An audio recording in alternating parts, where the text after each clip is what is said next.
Hey everyone, and welcome back to Smoltzy and Friends.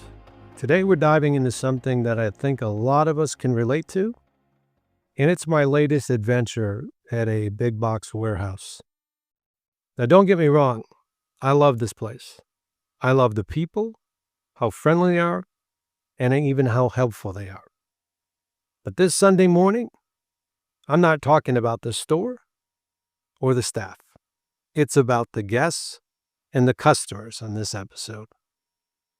Now, please know I'm coming from a mindset of someone that visits warehouse and plants all the time for my day job. I know the safety protocols and how you should walk in a warehouse.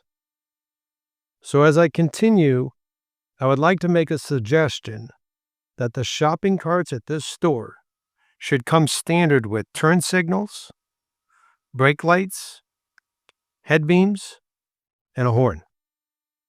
I know some of you are shaking your head because you know what I mean. You know it. You're walking down the aisle, minding your business, when suddenly someone decides to stop right in the middle of the main lane. No turn signal, no brake lights, just an abrupt halt. It's like a traffic jam on I-85, but it has an oversized cart with a bulk of toilet paper stacked so high they can't see in front of them.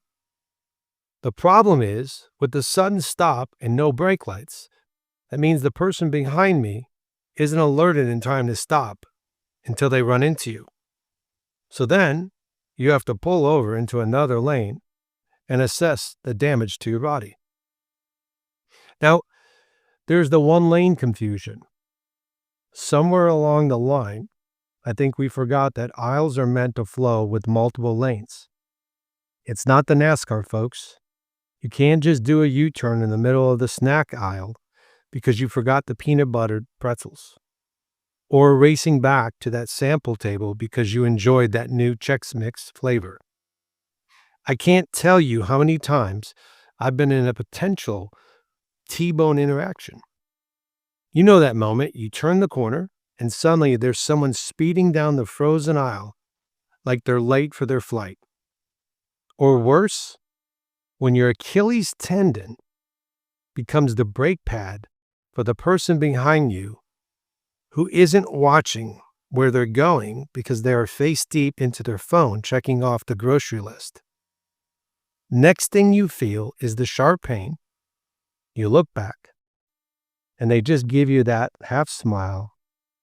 Oops, my bad, I was on my phone. So you hobble over to the closest place to give your body a once-over. Let me tell you, this has happened more than I can count, and I feel it deep in my bone. Now let's talk about the food sampling section. Today, I couldn't even make it down one of the aisles because people were parked too deep, carts abandoned, eyes locked on that one tray of tiny chicken bites, like it was the Last Supper. So I get it. Who doesn't love a free sample before you buy? But at some point, I think we need to have some shopping courtesy, a little traffic control, maybe even a food sample referee. All right, folks, move on. You've had your bite of chicken. Let's make room for the next person, or the person trying to get what they need down this aisle, especially the ball guy. That's me. So in closing, I'd like to say that even with the chaos, I love the store. There's something about the big warehouse, those oversized carts, and the sense of community that's hard to beat. I also feel that they have mastered the art of selling you more than you planned on going in for. You go in for paper towels and milk, and you walk out with a 10-pound bag of coffee, milk, paper towels for a year, and a 75-inch TV.